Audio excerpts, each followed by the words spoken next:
Assalamualaikum dan salam Sarawak Maju Makmur bersama saya Fidas Matrang.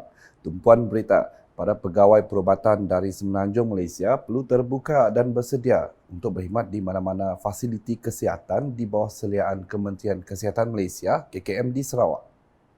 Timbalan Menteri Kesihatan Datuk Lukadisman Awang Sauni berkata, ini adalah berdasarkan keperluan dan kekosongan jawatan sama ada di hospital-hospital dan klinik-klinik kesihatan di negeri itu.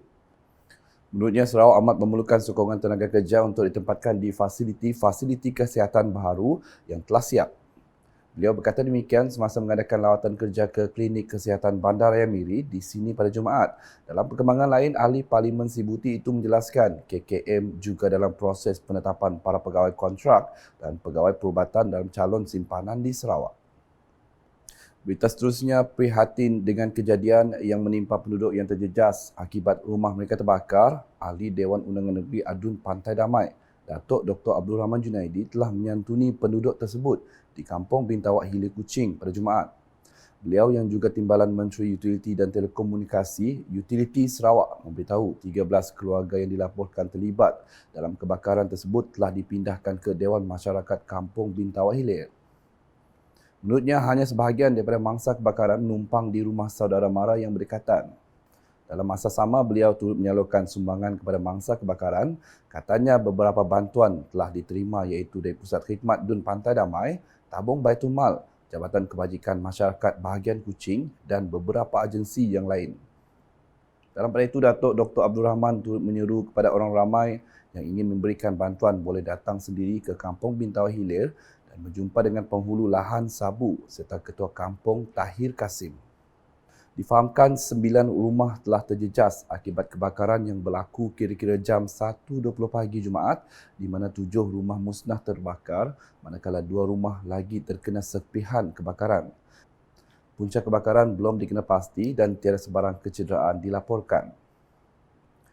Manakala di Lundu, sebanyak 9 daripada 39 permohonan dalam konstituensi Dewan Undangan Negeri Dun Tanjung Datu telah menerima projek penambahbaikan Rumah Miskin Sarawak PPRMS bagi fasa 2 tahun 2022 yang telah dilaksanakan di Lundu, Sampadi dan Sematan.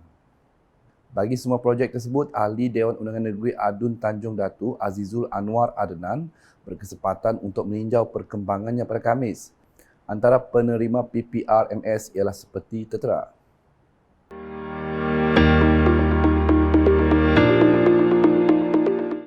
Ke perkembangan lain, pelbagai usaha terus diusahakan bagi pemerkasaan belia di Jepak. Ahli Dewan Undangan Negeri Adun Jepak Iskandar Tuki berkata beliau akan memastikan belia di Dun Jepak berpeluang mendapat pendidikan sempurna selain pembangunan kerjaya. Sehubungan itu, pihaknya akan bekerjasama dengan pelbagai pihak dalam menyediakan peluang latihan dan kursus yang memenuhi keperluan pekerjaan tempatan. Justru, untuk memulakan kalender 2024, saya ingin mengumumkan berkenaan program Jom Gegar Jepak Sahabat Maritim Bebas Dadah yang akan diadakan pada 13 Januari 2024 di Kawasan Pekarangan Balai Raya Kampung Jepak bermula 7 pagi hingga 5 petang, yang mana program advokasi berfokus ini akan menyalurkan maklumat dengan memberi pendedahan, pengetahuan serta menjadikan landasan untuk membentuk belia sebagai ejen perubahan positif dalam masyarakat. Beliau berkata demikian dalam sidang media di Kuching pada Jumaat. Iskandar menambah program itu juga bertujuan memperkasa golongan belia dengan pengetahuan dan kemahiran bagi membantu komuniti dalam menangani isu aktiviti jenayah di perairan termasuk penyalahgunaan dadah dan bahan terlarang. Dalam masa sama, ujarnya program ini akan diisi dengan perkongsian maklumat terkini tentang bantuan, sokongan dan perkhidmatan yang disediakan oleh jabatan dan agensi kerajaan. Berikut pula Perbadanan Pembangunan Ekonomi Sarawak SEDC dengan kerjasama OCIM Sdn Bhd bakal mengadakan Malam Gala Amal Malaysia Korea untuk memperkasakan pendidikan dan inisiatif hijau di Sarawak. Pengerusi SEDC Tan Sri Dato' Amar Dr. Abdul Aziz Dato' Husin berkata, inisiatif hijau tersebut akan memfokuskan kepada amalan kelestarian alam sekitar sejajar dengan usaha global untuk memerangi perubahan iklim. Menurut beliau, generasi hijau merupakan sebuah gerakan yang didedikasikan untuk mempromosikan pendidikan tenaga hijau bagi memberi tumpuan kepada amalan mampan dan kesedaran alam sekitar. Beliau berkata demikian ketika sesi sidang media akhbar Malaysia Charity Gala Night 2024 di Kuching pada Jumaat. Sementara itu, pengurusi penganjur Malam Gala Amal Malaysia Korea, Puan Sri Datin Amal Nur Ashima Aziz berkata, program tersebut memainkan peranan penting dalam meningkatkan kehidupan kanak-kanak dan keluarga yang cacat mental dan fizikal di Perkata, Sarawak, menawarkan bantuan dan penjagaan yang amat diperlukan. Katanya setakat ini pihaknya mempunyai 3 buah meja yang masih belum terjual pada harga RM30,000, sementara meja berharga RM20,000 dan RM50,000 masing-masing telah terjual. Malam Gala Amal tersebut akan diserikan dengan kehadiran oleh Premier Sarawak, Datuk Partinggi Tan Sri Dr. Abang Abdul Rahman Zohari, Tun Datuk Abang Openg di Puteri Ballroom Resort Damai Lagoon, Santubong pada 20 Januari depan pada jam 7 malam. Antara penghibur yang dijadualkan melakukan persembahan ialah Alu-Alu Band dari Kampung Budaya Sarawak, Jacqueline Victor, OCI Dream Assembles, iaitu kumpulan persembahan muzik klasik profesional OCI Dreams, orang kurang upaya dengan bakat muzik yang dibawa dari Korea. Selain itu, malam tersebut juga akan dihiburkan oleh kumpulan Nanta, iaitu persembahan Bukan Lisan yang menyatu padukan irama Samul Nori, tradisional Korea dan pemain utama Kim Dah-Yoon, penyanyi pelakon muzik terkenal yang baru-baru ini membintangi K-drama terkenal yang dipanggil Moving.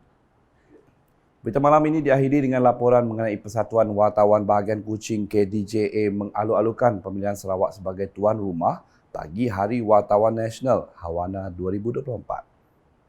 Menurut Presiden KDJA Ronnie Teo, pihaknya telah mencadangkan idea tersebut semasa terlibat dalam sambutan Hari Wartawan Nasional Hawana 2023 di Ipoh. Ronnie yang juga naib Presiden Dua Pentadbiran FSJA memberitahu pandangan pihaknya turut disokong Premier Sarawak, Datuk Partinggi Tan Sri Dr. Abang Abdul Rahman Zohari, Tun Datuk Abang Openg yang mempunyai pandangan sama bahawa Sarawak mampu menganjurkan hawana seterusnya. Beliau berkata demikian dalam satu kenyataan media pada Khamis. Sehubungan itu, beliau amat teruja untuk menunjukkan kemampuan Sarawak dalam hawana 2024 kelak. Sekian isi malam bersama saya Fidah Matrang. Berita lebih lanjut boleh didapati di semua platform media sosial UKAS termasuk portal ukas.sarawak.gov.my dan UKAS channel YouTube. Mengakhiri buletin malam dengan paparan mengenai visi Premier 2030 Eco-Friendly Transport. #Saluran Informasi Rakyat Salam UKAS. Visi Premier 2030 Eco-Friendly Transport. Pengangkutan lestari merujuk kepada pelepasan karbon rendah dan sifar, cekap tenaga, medium pengangkutan yang berpatutan termasuk kenderaan bahan api elektrik dan alternatif selain bahan api domestik. Transit aliran automasi ART dijangkakan menjadi sistem transit awam pertama di dunia menggunakan bahan api berkuasa sel yang akan bergerak di atas laluan khas. ART menjadi pusat projek sistem pengangkutan Bandar Kuching KUTS yang bermula dengan fasa 1 meliputi jarak 70 km di 3 laluan, laluan biru, laluan merah dan laluan hijau di Greater Kuching. Perkhidmatan bas hidrogen dan elektrik. Bas hidrogen diperkenalkan pada 2019 manakala bas elektrik pada 2021 di dalam sistem pengangkutan awam bandar di Kuching. Bas-bas hidrogen dan elektrik ini juga alternatif hijau untuk para penumpang yang mempunyai kesedaran alam sekitar di samping memberi kemudahan kepada para penumpang harian. Stesen pengecasan kenderaan elektrik bakal dipasang di seluruh Sarawak bagi mengurangkan pelepasan karbon dan menggalakkan lebih ramai rakyat Sarawak untuk memiliki kenderaan elektrik. Setakat Ogos 2022, terdapat 20 stesen pengecasan awam di Kuching.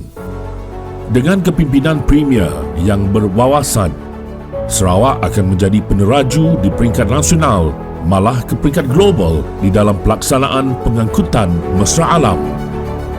Visi Premier Sarawak Maju 2030.